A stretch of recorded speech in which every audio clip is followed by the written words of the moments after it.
Gas त्रासदी में 33 परिवारों की दुखदायक घटना और परिवार के परिवार इस आपदा से स्वाह हो गए। उस पवित्र दिवंगत आत्मा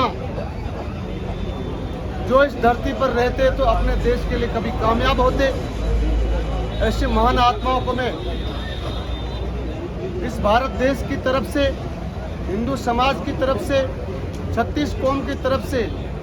और अपने जाति बिरादरी देवासी समाज की तरफ से उनको सच्ची श्रद्धांजलि भगवान पिता परमात्मा से निवेदन करता हूँ कि प्रभु श्री त्रिलोकीनाथ परम पिता परमात्मा उन आत्माओं को अपने चरणों में शरण दे, उनकी सदगति हो, इसी में प्रभु से प्रार्थना। और मित्रों, ये जगह कोई भाषण की नहीं है, ये जगह कोई व्यक्ति विशेष या किसी पॉलिटिक्स पार्टी के ऊपर बोलने की नहीं है। ये जगह मैं तो अपनी भाषा में यही कहूँगा, ये जगह 33 परिवारों के ऊपर इतना भारी जो संकट गुजरा, उस विकराल संकट को देखते हुए समस्त भारत के लिए बहुत शोकमय जगह है। अपना पूरा हिंदुस्तान और पूरा राजस्थान एक बहुत बड़े भारी शोक में, ऐसा शोक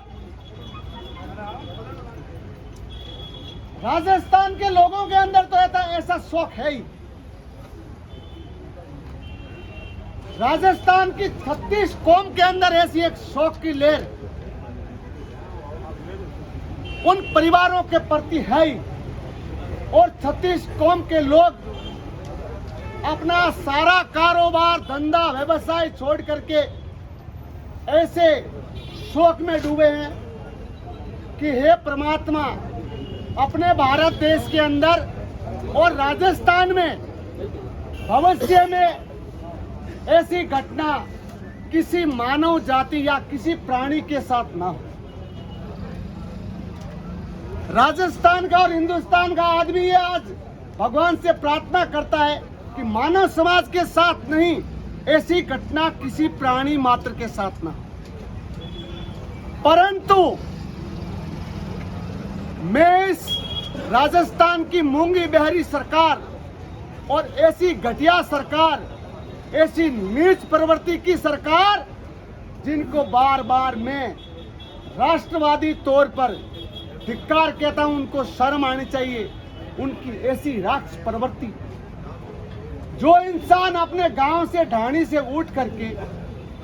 इस दुख को प्रकट करने के लिए अपने खुद के विवेक से मानवता के नाते उस गांव में पहुंचता है, इस घटना स्थल पर पहुंचता है, इस मोर्चरी परीक्षण गृह के सामने पहुंचता है,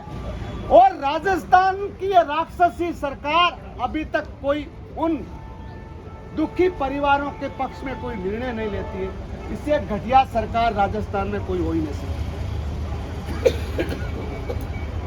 अब मेरा निवेदन इस शरणार्थियों के सामने एक ही रहेगा, मित्रों, जैसी अपनी संघर्ष समिति 33 परिवारों के पक्ष में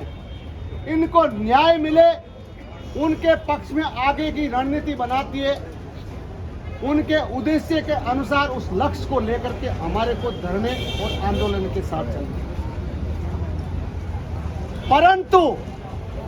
मैं इस मीडिया के माध्यम से मेरा निवेदन है, मैं कोई नेता नहीं हूं, मैं कोई पॉलिटिक्स पार्टी का विशेष वो आगेवान नहीं हूं, और मैं किसी जातिवादी पक्ष का भी वो नहीं हूं। हिंदुस्तान के युवा साथियों और राजस्थान के 36 कौम के नौजवान साथियों, जब जब अपने देश पर, जब जब किसी जाति पर, जब जब किसी प्राणी पर कोई घोर संकट गुजरा है, तब तब इस राजस्थान के नौजवान ने उनकी सहायता करने के लिए राजस्थान का युवा खड़ा हुआ, या भारत का युवा खड़ा हुआ। इसी नीति को अपनाते हुए समस्त राजस्थान में सभी गांव और दूर दराज में ढाणी में बैठे हुए 36 कौम के नौजवान साथियों, अपने को जोश में होश रखना है और जोश में होश रखने के साथ साथ किसी का इंतजार नहीं करना है कि कोई व्यक्ति विशेष मुझे बुलाए, किसी गाड़ी की व्यवस्था करे और मुझे यहाँ से गांव से राजस्थान के किसी कोने से जोधपुर की धरा तक ले जाए। ये समय ऐसा नहीं है, ये समय ऐसा है जब किसी देश पर, किसी प्राणी पर या किसी मनुष्य पर घोर संकट गुजरता हो और उस संकट के घड़ी में मैं कैसे सहायक बन सकूं, मैं उस संकट में सैनिक बन करके कैसे सहायता कर सकूं, ये समय है। इसीलिए 36 कौम के लोग ये जाति विशेष पर नहीं ले, ये 33 परिवारों की सहायता करने का समय है। 36 कौम के युवा साथी अपने घरों से बाहर निकल करके और कल काले झंडे के साथ अपने स्वयं को रखते हुए जोधपुर की धरती पर पहुंचना, ये मेरा निवेदन है। और सरकार को मैं थोड़ा ये मीडिया के माध्यम से सरकार को कहना चाहता हूं कि 33 परिवारों के साथ अनहोनी आपदा घटना गुजर गई और सरकार उनके पक्ष में न्याय करने के लिए सरकार का नुमाइंदा अभी तक इस धरना स्थल पर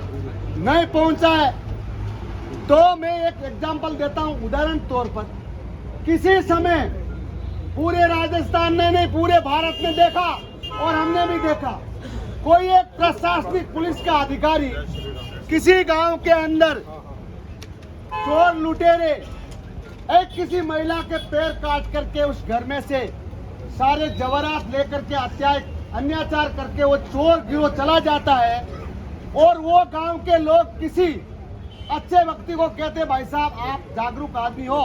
और थाने में चलो, ये हमारी रिपोर्ट दर्ज कराओ। तो उस नौजवान को थाने में लेकर गए, उन्होंने रिपोर्ट दर्ज करवाई और रिपोर्ट लिखी गई। रिपोर्ट लिखने के बाद थाना अधिकारी जी बोला हम चोरों को पकड़ लेंगे। 7 दिन तक थाना अधिकारी जी ने चोरों के पकड़ने के पक्ष में कोई न्याय नहीं मिला। फिर क्या करते, गांव के लोग बोलते, अरे भाई साहब आप तो बहुत जोश में लगते थे, आप तो गांव के मुखिया हो, नेता हो और आपकी तरफ से प्रशासन की तरफ से हमारे को कोई न्याय नहीं मिला। तो वो आदमी एकदम भगत सिंह की तरह जोश में आता और जोश में आकर के गांव को बोलता कि चलो थाने के अंदर। वो थाने में चले गए, थाना अधिकारी जी के पास गए और थानेदार जी ने कहा भाई कोई बात नहीं, ज्यादा वो कोई चोर मेरे जेब में नहीं है, वो कोई लोग मेरी जेब में नहीं है जो मैं पकड़ रहा है। तो किसी कारणवश जनता प्रशासन के ऊपर भभकती है और वो प्रशासनिक अधिकारी जनता के भभकने से देवलोक हो जाते हैं और ये तत्कालीन उस समय गहलोत साहब की सरकार थी और उन थाना अधिकारी के नाम से करोड़ों रुपए की घोषणा, उनके परिवार के नाम से सरकारी नौकरियां, उनकी फैमिली के लोगों को पढ़ाने के लिए राजस्थान और भारत सरकार की तरफ से पढ़ने की व्यवस्था हो जाती है और इस आपदा घड़ी के अंदर 33 परिवारों के साथ सरकार न्याय नहीं करती है। ये बहुत एक दुख में बात है। इसी के साथ धन्यवाद।